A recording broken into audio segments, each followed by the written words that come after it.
with the Waldron News. We are out here today at the beautiful Parks Community Center building. Today is the Parks Homecoming Reunion. There's lots of families out here today. We're going to go take a look and see who's here.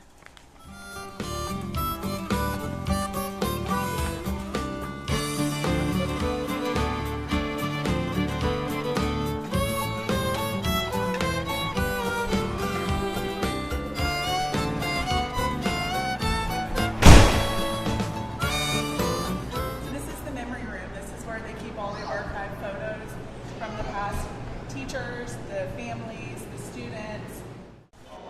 Okay. All right, we are here with Miss Lunell, and yes. Tell me about yourself. Did you attend school here? What years did you attend? I did not. Okay. I went like the first couple of weeks or 3 or whatever, and then my mother got a teaching job in Waldron. Okay. And so we went out there and lived with my grandmother, and so I went to Waldron. But I was here all the time. Okay. I was born and raised right here. Right here in Parks? Yeah, just a little bit north, yeah. What's encouraged you to keep the memory alive for the homecoming? Oh gosh. Well, just because I love all of it.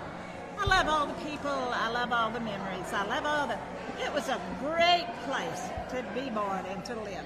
And so it's just, come home reminds you of who you are. Yes.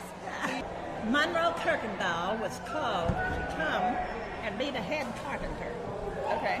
And he brought his son, it was against the rules, but he brought him because he was such an excellent finished carpenter. And he wasn't even 20, he was like 19 or something. He built every one of these windows and doors. Wow, okay. His name was Rex Kirkendall. And they all lasted. He built them by hand. And they're beautiful. The architecture of the whole building is beautiful. I know, isn't it? And it was, local labor. My dad wasn't eligible to be hired because he had 2 mules, and that made him too rich. And so he couldn't be hired, but he did volunteer work on all of it. He was, this was 1939. Shelby and Don Frost, they absolutely saved this building. She wrote grants, she had events, she had fundraisers, she talked up everybody politicians she could find, she wrote to authorities, she did everything that she could do and got it registered on historical buildings. Not only did she do that, she got enough grants to redo the ceilings, the floors, the wiring, the roof. So that's Shelby Frost. She's in California, very jealous today because she wants to be here. But she did the memory room also. And a few of us helped and pitched in here and there, but she did the bulk of it. So be sure and look at that memory room. It's a museum, so it's great. Okay, so now we are here with Stephanie Piles. She's got a long list of family history and heritage here in the Parks area. She captures a lot of photos of the area and Parks especially, and you can follow her for Captured by Stephanie. Yes. So you moved off and you're moving back. Are you building property on that same family land? Yes. Wow, very cool. Yeah, I graduated in '88 from Waldron and moved to North Arkansas, the Harrison Mountain Home area. Okay. And lived there until just recently. Moved to DeQueen to take care of my aunt. As soon as we get her situated and her house sold, we're moving back, and I'm building in my mom and dad's front yard. Oh, that's wonderful. That's beautiful. And this is the only place I've ever wanted to be. So. Okay. Cool. Okay, so this is your dad, Keith Piles. Keith Piles. And how many years did he go here? 8th through 8th grade, and then they moved them to Waldron. 8. And then this over here, where Linda Kay is, that's my whole family right there. Okay, I see. Sitting in the Frost, the one down on the bottom. Yep, Virgie, and There is my grandparents and my dad and his brother and sister. oh my God. And then Mom and Papa Frost, my great-great-grandparents. cool. So you have a lot of family history here. Yes, Forever. the Frost settlement down Frost Lane. Originally there was 600 acres, and my grandmother was the youngest sister. She got 300 acres, and Harlan Frost was the baby brother. He got 300 acres, and then like Ellis Frost, Dawn and Shelby, they got all that over there. The two daughters still live on the place. My uncle, and he lived on the place until he died, and my dad still lives there. My grandparents' house is still there, but it's been sold and it's kind of just dilapidated. But Frost Lane is all Frost, except the Texans that have moved in. we like them too. My grandpa's over here. Please stop. He's going the other way.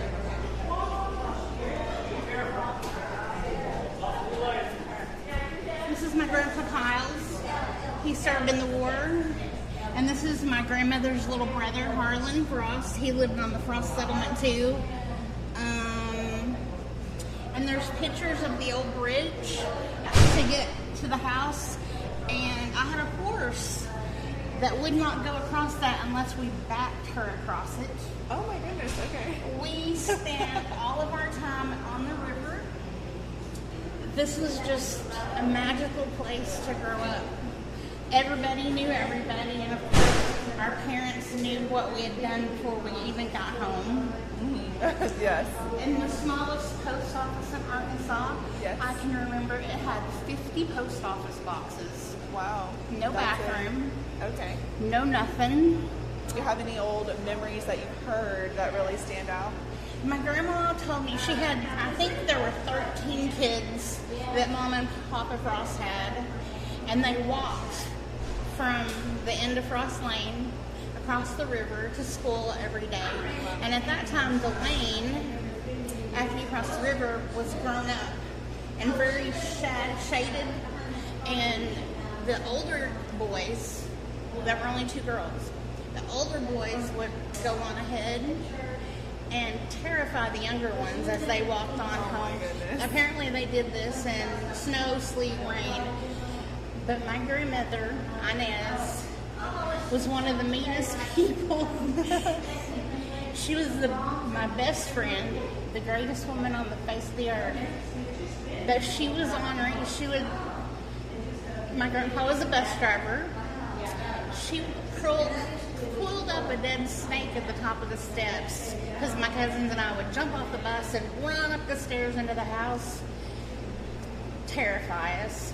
She would kill mice and chase us with them. Oh my goodness. The Frosts are notorious for being ornery. We had a Christmas Eve Frost reunion at my Uncle Harlan's house down at the end of Frost Lane every year. And my uncles, the older ones, that are all gone now, would wait until all the kids were around the bonfire, and they would stand back and throw firecrackers in it. And it would blow sparks everywhere. They would scare us when we were all telling ghost stories. Bunch of ornery people, and they believed in having a lot of fun, and they passed that down to us. And we're all still, the cousins, still super still close, and we're still the ornery ourselves. We're a little ornery. Yeah, so, yeah. That keeps it always fun. And this is my grandmother and her brothers and her sister. Those are her brothers. Yeah, you just see everywhere through here. I think because we grew up here together and everybody's spread so far out, so this is super, super special. A good way to bring it all back home. And I hope they keep this going forever and our kids are able to come see what it was like when we were in the good old days. The good old days. Yeah. Yes. Awesome. Well, thank you for chatting with me. I appreciate it. Thank you. Okay, so we are here today with Carolyn Williams, Carolyn Williams. And Carolyn, you went here for 2 years, is that what you 2 said? years. Do you remember what years it was? No, I don't. What grade? First and second. Miss Alma Hill was my teacher. Okay. And did you have a favorite subject back then, or what was your No, favorite part of class? I didn't like school. Okay. Do you have a favorite memory that stands out from back then? Yes, I do. One of my classmates, Miss Alma's bragging on his curly hair, and he cut it off with his scissors. Oh, His mom like to got him. Oh my goodness. Okay. And you guys live down in Harvey. What brings you back to come to the reunions? Well, I just like to come back and see some of Wallace Hill. I love him, and he's been here in the community. And Miss Hawkins was here in the community when we had the store, her and her husband. And I just enjoyed coming back and seeing her. She's 94 years old. Wow, how wonderful. I just love her to pieces. Cool. Awesome. Well, thank you for your time. Thanks for coming out. Thank you. How are you? I'm doing well. I'm Brittany Main. I'm Brittany, and I'm with the newspaper here in town. Yes, ma'am. And hey, She's our mom. okay, sisters, mom, wonderful. She taught home economics in Waldron for many, many years. Okay, wonderful. And y'all went to school here? You did. Okay. For What? 2 years. For 2 years. About 2 years after, well, when she was in 7th grade, I was a 4th grader, and Mom and Dad both taught at the school, and they wouldn't let me stay down here. They made me go to Waldron. Oh. But then 2 years after that, they consolidated. Okay. They shut it down. And what are your names? May I ask your names again? I'm Jeannie Hawkins Patterson, Okay. Gayla Hawkins Law, Okay. and Laverne Hawkins. And Laverne Hawkins. Awesome. Our dad was Harlan Hawkins. He taught agri for many, many years, and also junior high science. Yeah, 8th grade Eighth grade science. science. Okay. Do y'all have any special memories from this building and from the school? Mr. Ledgerwood, our principal, died Oh my goodness. when we were While the kids were here. Yes. Oh my gosh. That's the spookiest. yes. Yes, I remember 2 or 3 of the women teachers were trying to comfort him. He was like, they had him propped up against the library, and then they said, "Kids, go outside." And I remember they had us playing outside all afternoon. They were trying to get somebody here to save his life, but he died. Bless his heart. The saddest thing ever. That is. Wow. Well, that definitely would stick with you, huh? Mr. Ledgerwood, Okay. Do y'all have any? our father. Do you have any pictures here of family or anyone that you can show us? Here's our dad. Here's our dad that taught agri in 8th grade science. Okay. Her husband. Very cool. They had a farm just a couple of miles down the road. She still has the farm, Awesome. we still go there, but she lives. We still sleep there. Yeah. This doctor, my grandma, used to go help him when he would deliver babies. Oh, This cool. Doctor Humphreys. Cool. Well, thank you guys for chatting with me. Is there anything? Do you have anything else you'd like to share with the newspaper? Well, it was a wonderful place to raise children and to live and farm and ranch and work. Yes. Horses and cows growing up this We had horses and cows and baby calves and all kinds of baby animals. Awesome. It was a wonderful place to live. It But still I is. had to leave with my family. I left. And my husband passed away. Sorry. Thanks for coming down. Absolutely. Thank you guys for your time. Okay, we are here with Keith Wilson. Keith Wilsey. Okay, and you were telling us this was the worst First and memories? second. No, Yes. first and second. It's good memory. First and second, Mr. Hill. That was Miss Hill's classroom, Okay. and that's Wallace Hill's mother.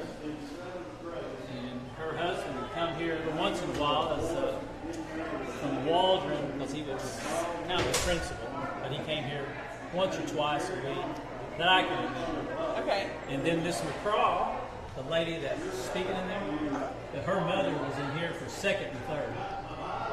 Okay. And then Miss Franklin was where the cafe where we ate today. That was 56. Okay. Do you have any memories that stand out to you the most of your time here? Yes, when I was in the 3rd grade, our playground was right over there. Okay. I ventured over here to the 5th and 6th grade playground, and the kid put a knot on my head. And I go up to Miss Franklin. I said, Miss Franklin, I forgot the boy's name. Said, he hit me in the head. And she stood there and looked at me. She said, well, where's the 1st through 3rd playground? I said, over there. She said, well, if you hadn't came over here and got in the 5th and 6th grade playground, you wouldn't have got hit. It wouldn't have happened. And then she sent me on the way. No sympathy at all. But she taught me a valuable lesson. Be where you're supposed to be when you're supposed to be there, and bad things won't happen. That's right. So that's a memory I've kept. So I teach school, so I use that all the time. Do you teach here in Walden? No, I teach at Akron. In Akron. Okay, cool. Yeah. Awesome. What do you teach out there? Well, I've taught history for 45 years, and then the last 3.5 years I've been dean of students Okay. and do coaching. I wrote the article about Emmett Barnett at the cross country. Me and another guy sponsored that. Thank you so much Yeah. for submitting Well, thank you for that. that As article. soon as you said that, I was like, wait a second. Yep. Okay, Yeah, cool. well, I'm really happy y'all got that paper going again. Thank you. I really Matter of appreciate fact, I came back from South Dakota yesterday, and I stopped in there and got a copy of the paper. it. Awesome. Always get it if I can. Awesome. Pattersons, they had a concrete half-court basketball, and her son, Tommy Patterson, was 2 years younger than me. Okay. So I was up at their house many a day playing basketball. Oh, how funny. And then they always had a pond out there, and they'd go throw dog food out there, and all these catfish would come up. Yeah, some big old ones out there Yes, still. yeah, they still out there? Yeah. Yeah, those were many a good memories up there. Because back in those days, Sunday on CBS, they had one basketball game. And so I'd go up there, we'd watch the basketball game on Sunday, and then we'd go out and play ball. Cool. Awesome. All right, cool. Well, thank you for your time. bet. I appreciate it very much. You're welcome. And two.